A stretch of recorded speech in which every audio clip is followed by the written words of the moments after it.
म्हणजेच तो काय होतो, मंथन करून तशा प्रकाराने स्वतःला अतींद्रिय आनंदाला तो प्राप्त होतो, म्हणजे स्वतःला जाणतो. हे सांगितलं होतं. आता 19वा श्लोक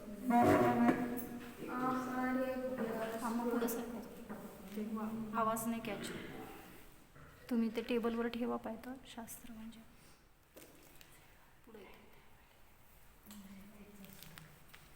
आहारेभ्यः स्फुरति परं यस्वभावात् रुद्यः आहारेभ्यः स्फुरति परं यस्वभावात् रुद्यः शस्त्रग्राही भवति सततं वैघ्नायस्य शक्यः शस्त्रग्राही भवति सततं वैघ्नायस्य शक्यः सर्वाङ्गेषु त्वमसि सुभगस्त्वं न शक्यः परेषां सर्वाङ्गेषु त्वमसि सुभगस्त्वं न शक्यः परेषां तत्किं भूषा वसनकुसुमे किं च शस्त्रैरुदस्त्रैः तत्किं भूषा वसनकुसुमे किं च शस्त्रैरुदस्त्रैः आहारेभ्यः स्फुरति परं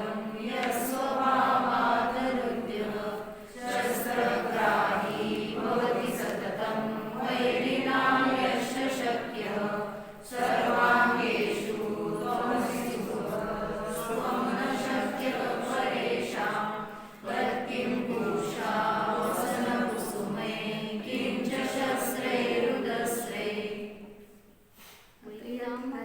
वैरिणाम आहे का वैरिणाम? वैरिणा म्हणजे वैरीच्या घरी. तृतीय केली. य स्वभावात, जो स्वभावाने कसा आहे, अरुद्य म्हणजे रुचकर नसतो. रुद्य म्हणजे रुचकर, आवडणारा, प्रिय, त्याला म्हटलं जातं रुद्य. आणि अरुद्य म्हणजे तो मनोहर नसतो, दुसऱ्याला आवडत नसतो तो. आहारेभ्यः स्फुरति परं. मग आता इथं आहार हा शब्द कशासाठी वापरलाय? इथं आहे झाले बरं का, आहेरेभ्यः काहींच्या पुस्तकात, तर तिथं हा पाहिजे होती. आहारेभ्यः स्फुरति परं. परम म्हणजे ज्या परवस्तू आहेत, म्हणजे जो कुरूप आहे एखादा व्यक्ती आणि त्याला असं वाटतं की मी दुसऱ्याला आवडत नाही, मग तो सजायला जातो. तो कसा सजतो, तर खूप वस्त्र अलंकार कसे घातलेले आहेत, पाहिलेलंच असतं टी व्हीमध्ये वगैरे. मग तसं सजून काय करायचं, रुद्य म्हणजे सगळ्यांना प्रिय वाटेल असं करायचं.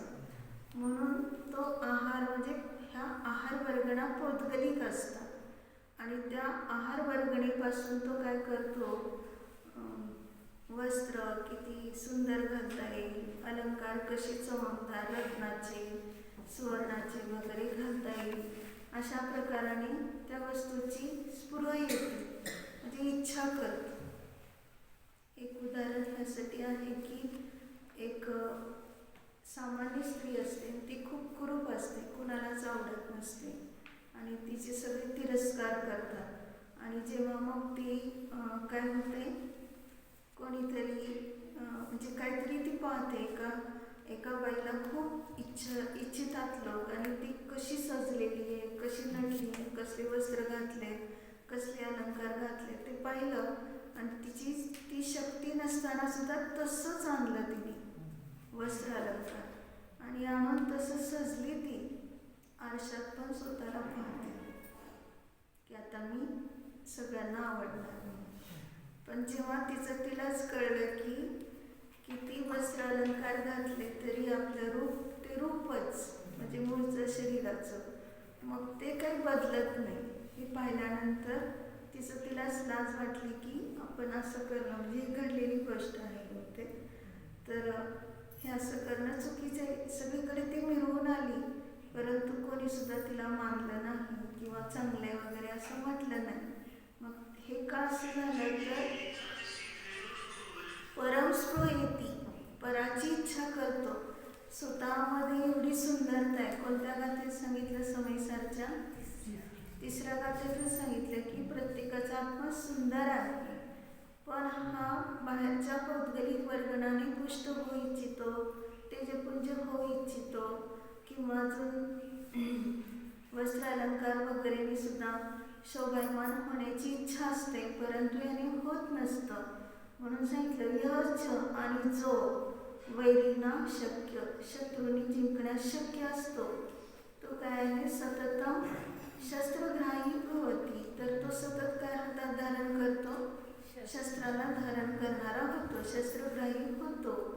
आणि मग त्या ठिकाणी काय सांगितलं की त्वम सर्वांगेषु, पण तुम्ही कशा आहात? सर्वांगी म्हणजे सुभग आहात, सुंदर आहात. म्हणजे तुमची तर सुंदरता कुठेही लोप पावणार नाही. तुम्ही नग्न दिगंबर आहात आणि तरी सुद्धा तुम्हाला कसल्याही प्रकारच्या सुंदरतेसाठी काही बाहेरची साधनं करावी लागत नाही. आणि न शक्य परेशान, पण दुसऱ्यांना जिंकण्यास शक्य नाही. अशा प्रकारचं तर मग भूषा वसन कुसुमैही, भूषा म्हणजे अलंकार, वसन म्हणजे वस्त्र, कुसुम म्हणजे फुलं वगैरे, यांच्याद्वारे काय प्रयोजन आहे? च उदस्त्रैही, शस्त्रैही किम, आणि सज्ज केलेली, उदस्त्र म्हणजे सज्ज केलेली जी बाण वगैरे जे शस्त्र आहेत, तर यांचा काय उपयोग आहे? ते तुला काय करणार आहे? म्हणजे तुझे वैरी कोण नाहीत म्हणून शस्त्र ठेवावं लागत नाही. आणि तुझी सुंदरता एवढी आहे की तुला वस्त्र अलंकाराची गरज नाही. हे दाखवलंय ह्याच्यामध्ये. आपण चैत्यभक्ती म्हणतो, त्याच्यात एक श्लोक कोणता आहे आठवते का? निराभरण भासुरं विगत रागवेगोदयान्, निरंबर मनोहरं प्रकृतिरूप निर्दोषतः, निरायुध सुनिर्भयं विगतहिंसाक्रमात्, निरामिष सुतृप्तिमत् विविध वेदनानां क्षयात्. काय सांगितलं बा?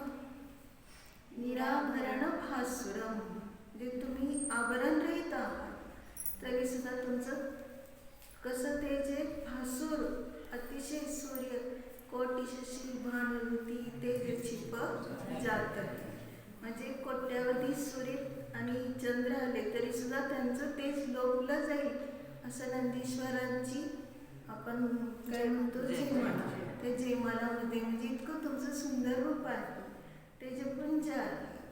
आणि मग असे असताना निराभरण भासुरम विगत राग वेगोदया, आणि ज्यामध्ये रागाचा वेग निघून गेलेला आहे, म्हणजे वितरागतेला प्राप्त झालेले. निराभरण भासुरम विगत राग वेगोदया, निरंबर मनोहरम प्रकृतिरूप निर्दोषतः. निरंबर म्हणजे दिगंबर आपण कसे आहात, कसे दिसत आहात? मनोहर, मनाला हरण करणारं हे तुमचं रूप. म्हणजे ह्याला कोणतं म्हटलं जातं? दिगंबर स्वरूपाला प्रत्येक वस्तू निर्ग्रंथ आहे, त्यालाच नाव निर्ग्रंथ दीक्षा घेतली असं म्हणतो ना. ग्रंथ म्हणजे गाठ, निर म्हणजे निघून गेली, ज्यामध्ये कसल्या प्रकारची गाठ अंतरंग नाही, बहिरंग नाही. ग्रंथाचा अर्थ होतो परिग्रह, बहिरंग परिग्रह सुटला, अंतरंग परिग्रह सुटला, असे ते निर्ग्रंथ. म्हणून या ठिकाणी काय सांगितलं की निरंबर मनोहरम प्रकृतिरूप निर्दोषता. प्रकृती म्हणजे नैसर्गिक तुमचं रूप जे आहे ते निर्दोष आहे. म्हणजे हे निर्दोष असल्यामुळे बाहेरच्या अलंकार वस्त्र वगैरेची गरज राहिली नाही. पुढं काय सांगितलं?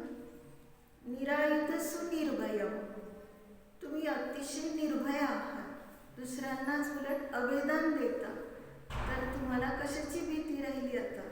म्हणून निरायुध, आयुध रहित म्हणजे शस्त्ररहित आपण आहात. ज्याला भीती वाटते तो शस्त्र धारण करतो, शस्त्राचा कोणी वैरी आहे तो शस्त्र धारण करतो, पण तुम्हाला रागद्वेष हेच वैरी वाटले होते तर तेच संपून गेलं. आणि बाहेरचं तर कोण वैरी नाही, शस्त्र धारण करण्याची गरजच राहिली नाही. म्हणून काय सांगितलं? निरामिष शत्रू. निरामिष शत्रुक्तिमत विविध वेदनानां क्षया. म्हणजे तुम्ही कसे आहात की कसल्याही प्रकारचा तुम्हाला रोग वगैरे नाही, म्हणजे तुम्ही निरोगी असे कसे आहात. या ठिकाणी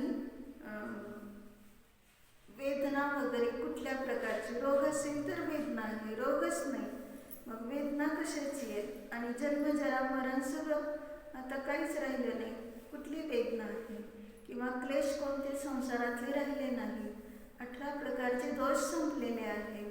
अशा प्रकाराने आपलं स्वरूप सांगितलं त्या श्लोकामध्ये. म्हणजे चैत्य भक्ती म्हटलं त्याला, की ही कशाची भक्ती आहे आपण करतो. चैत्य म्हणजे प्रतिमा, प्रतिमा म्हणजेच काय घेतलं? अर्यंत भगवान.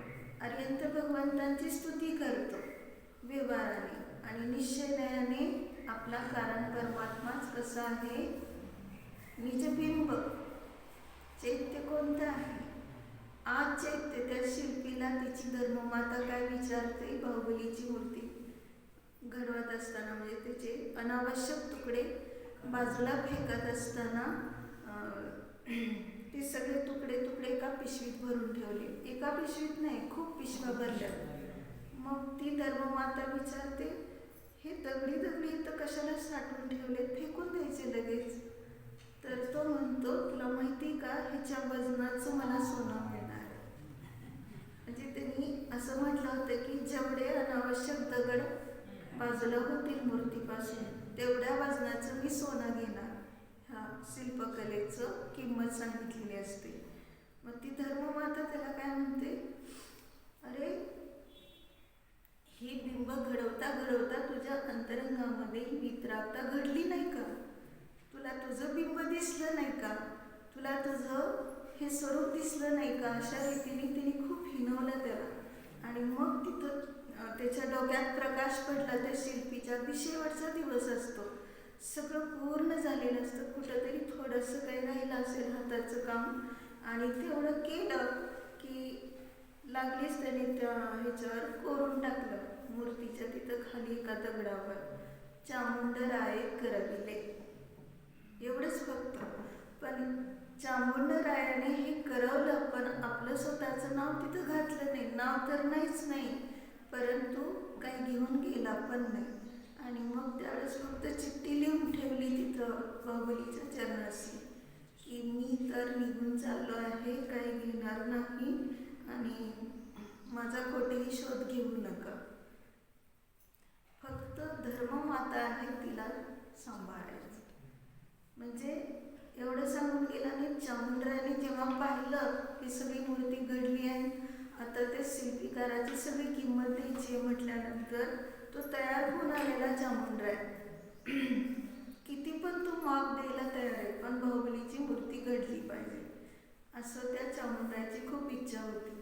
आणि ते घडलेलं पाहून तो शोधतोय कुठे शिल्पी. तर चिठ्ठी वाचल्यानंतर कळलं की तो निघून गेला. आणि मग चारी बाजूना तो ओरडत राहिला की ओ शिल्पी कुठे सांगा तुम्ही. आता कुठेही तो सापडणारा नव्हता. कशासाठी सांगितलं हे? म्हणजे त्याची जी शिल्पकला ही बाहेरची होती, पण आतली जेव्हा कारिगिरी घडली तेव्हाच तो निरपेक्ष झाला, म्हणजे सामान्य व्यक्ती सुद्धा. मग हे तर भगवान कसे होते? पूर्ण अंतरंग बहिरंग निर्ग्रंथ होते आणि त्यांना कसल्याही प्रकारची वेदना किंवा दोष वगैरे काही नव्हतं. अशा प्रकाराने भगवंतांची स्तुती करताना सांगितलं की वस्त्र अलंकार शस्त्र वगैरेंची गरज नाही. आता आपल्यावर कसं भेटवायचं ते? निज चैत्य कसं आहे? उत्कृष्ट आहे, सामर्थ्य आहे आपल्यामध्ये. म्हणून आता ते सांगितलं ना इकडं,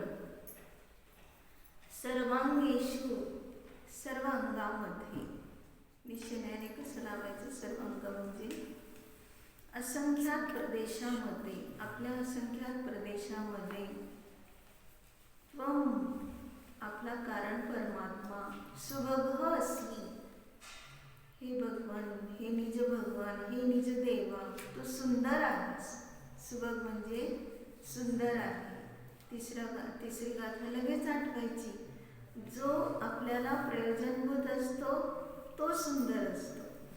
जिथं आपलं काहीच चालत नाही किंवा ज्यामध्ये आपलं काही प्रयोजन नाही, तर ते सुंदर आपल्यासाठी नाही. किती पुद्गल वगैरे बाहेर सांगितलं ना, वस्त्राभूषण तयार पर चेतन भोगत नाही. वस्त्र आभूषण सगळं तयार आहे, पण चेतनात्मा त्याला भोगणारा नाही. हे मूळ तत्व समजलं तर किती होतं. काही जण म्हणेल एकाच घरामध्ये एका भावाला खूप सगळं काही आहे सामग्री भोगायची आणि दुसऱ्या भावाला काहीच नाही, काही मिळतच नाही. मग त्यावेळेस तिथं त्याला सांगितलं की अरे ज्याला मिळतंय आणि ज्याच्याजवळ खूप रेलचेल आहे, अशी समृद्धी वाटतेय, तो सुद्धा भोगणारा नाही. तू जसं भोगत नाही तसं तो सुद्धा भोगणारा नाही. हे पुद्गल द्रव्य आहे, त्याला कोणीही भोगू शकत नाही हे सांगितलं. म्हणून सगळं तयार आहे, पण भोगणारा चेतनात्मा त्याला नसतो. कारण चेतन स्वरूप आत्मा आपल्या चेतनेलाच भोगतो. ही सुंदरता आपल्यामध्ये आहे, म्हणून न शक्य परेशान. दुसऱ्यामध्ये ते शक्य नाही.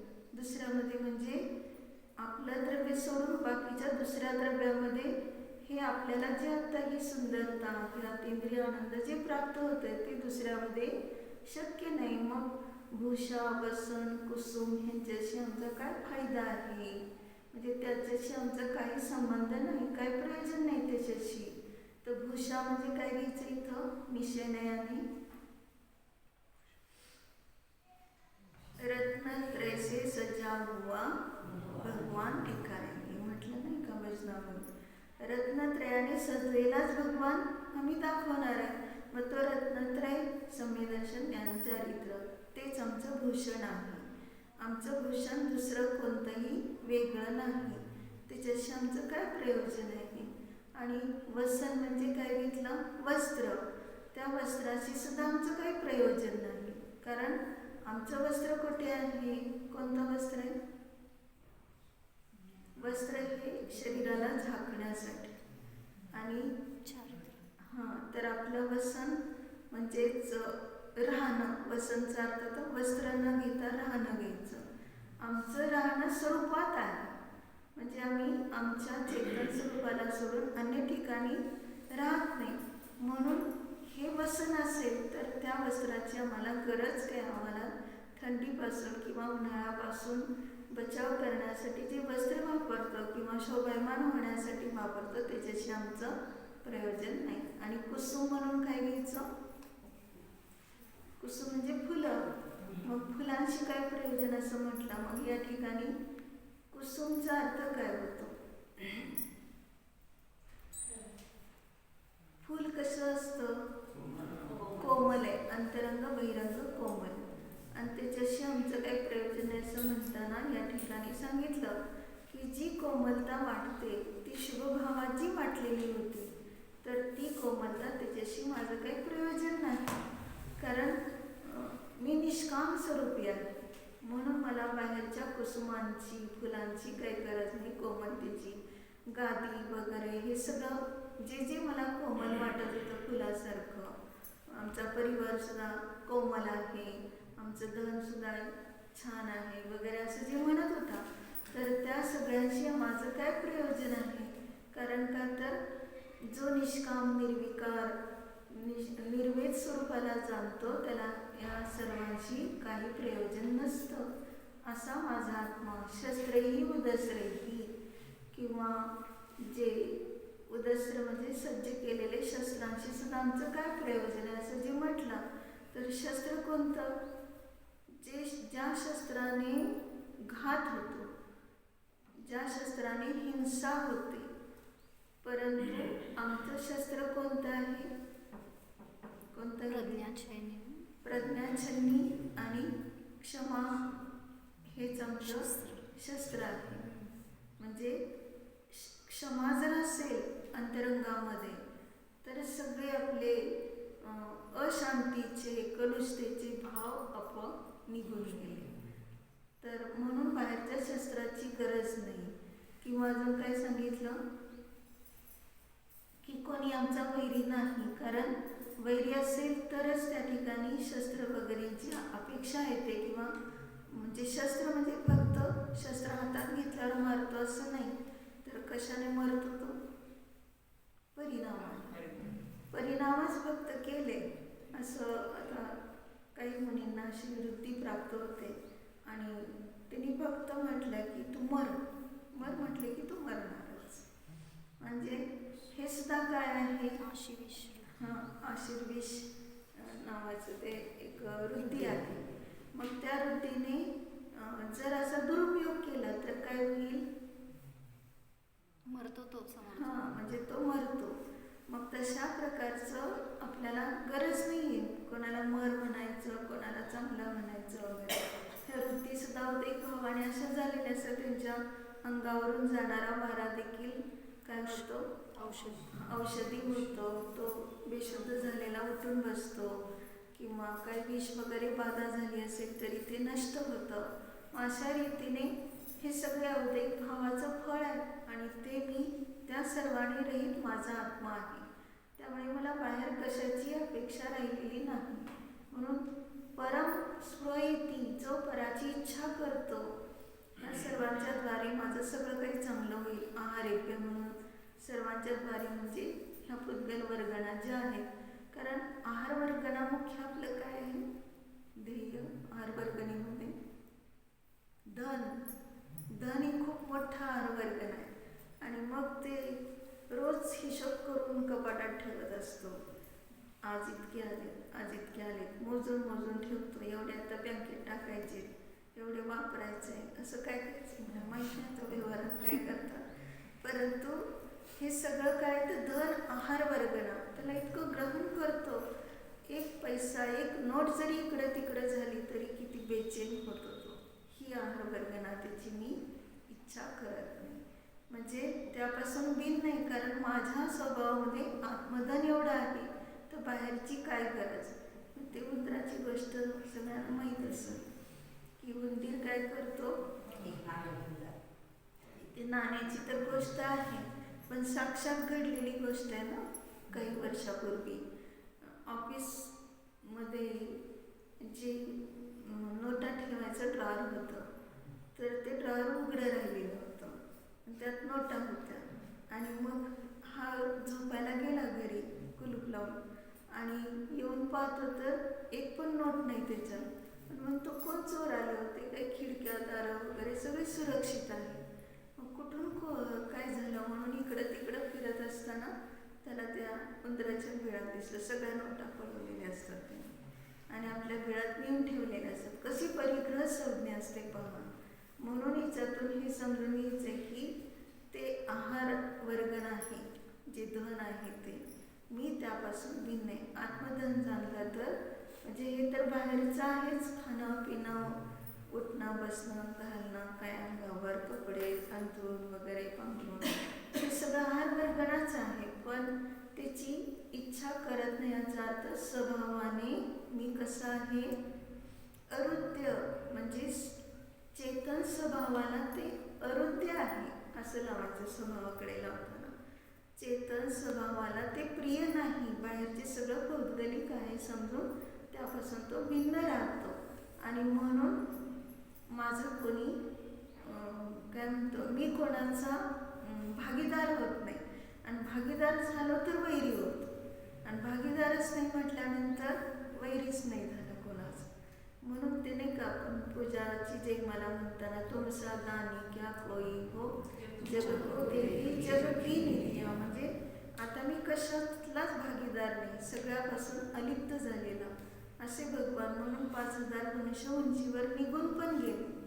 म्हणून याच्यातून हे समजून घ्यायचं की मी आता ह्या जगामध्ये आजपर्यंत भागीदार झालो होतो आहार वर्गणीमध्ये, पण आता मला हे समजले स्वरूप मी त्याचा भागीदार नाही, मी त्यापासून भिन्न आहे. म्हणून तर मुनी वगैरे जे होतात तर ते वस्त्रत्याग करतात. ह्याचा अर्थ काय? नुसतं वस्त्रत्यागच नाही, तर सगळं जे काय आहे घर वगैरे, अंतरंग बहिरंग परिग्रह, कारण त्याचं भागीदार आतापर्यंत झालं, पण आता त्याचा भागीदार नाही. म्हणून तीर्थंकर निष्क्रमण महोत्सव त्यांची दीक्षा खाल्ली. आणि कसं असतं की ते आता असे निघालेत घराच्या बाहेर, परत घरात येणार नाही, म्हणजे पुन्हा दुसरी दीक्षा नाही, ही शेवटची दीक्षा. अशा प्रकाराने हे समजलं की निर्ग्रंथता कशी प्रकट झाली आणि ते मोक्षालाच गेले. मुनी पाहून केवलज्ञानी झाले आणि मोक्षाला गेले. मग इथं वैरी नाम आहे माझ्याकडं. वैरी नाम नाव म्हणजे नाही, दोन्हीकडे टिकेत पण आहे आणि वर पण आहे संस्कृतच्या. कारण काय होते,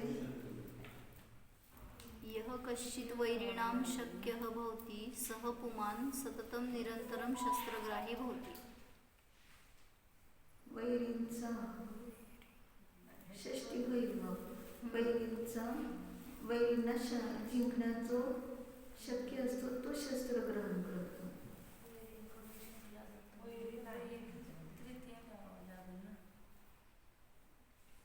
असं पाठ केलेलं पण वैरिणामच केलेलं आहे. हे जे आपला मुख्य आहे की नाही पुस्तक, भक्तीचं पुस्तक. हां, त्याच्यात पाहायचं. अर्थ वाचायचा जो शत्रू कर्मी वेडला असेल तो सदैव शस्त्रास्त्र ग्रहण करतो, असा अर्थ होतो. जो स्वभावाने मनोहर नसतो तो उपभोग्य अलंकारादी वस्तू इच्छितो, आणि जो शत्रूंनी जिंकण्यास शक्य असतो तो सतत शस्त्रे धारण करतो. तू सर्वांगी सुंदर आहेस आणि दुसऱ्यांनी जिंकण्यास शक्य नाहीस, तर मग अलंकार, वस्त्रे, पुष्पे आणि सज्ज केलेली शस्त्रे यांचा तुला काय उपयोग? जो असुंदर असतो तो वस्त्रभूषण वगैरेंची इच्छा करतो, तसेच जो निर्बल असतो तोच खड्गाधिक शस्त्रे धारण करतो. परंतु तू तर सर्व सुंदर व मनोहर आहेस, तसेच तुझ्या ठिकाणी अनंत वीर्यमयी अनंत शक्ती आहे, तर मग तुला शस्त्राधिकांचा काय उपयोग? तात्पर्य, तू सर्वथा स्वतंत्र आहेस. आहारेभ्य स्फुरयति परं यस्वभावादरुद्यः शस्त्रग्राही भवति सततं वैरिणा यश्च शक्यः सर्वाङ्गेषु त्वमसि सुभगस्त्वं न शक्यः परेषां तत्किं भूषा वसनकुसुमै किं च शस्त्रैरुदस्त्रे.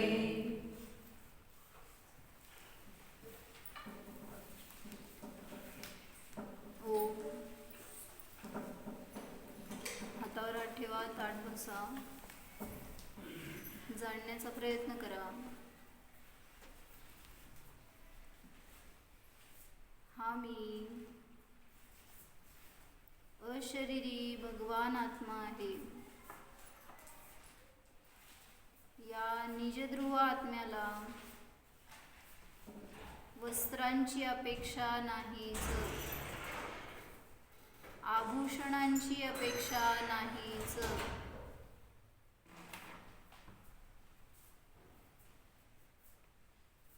पदार्थांची, सामग्रींची, परद्रव्यांची अपेक्षा नाहीच. हा मी तर स्वभावानेच सुंदर आहे, अनंत बलशाली आहे, न्यायक आहे, निरपेक्ष स्वरूपोऽहम्, अनंत वीर्य संपन्नोऽहम्, निर्भय स्वरूपोऽहम्. ओम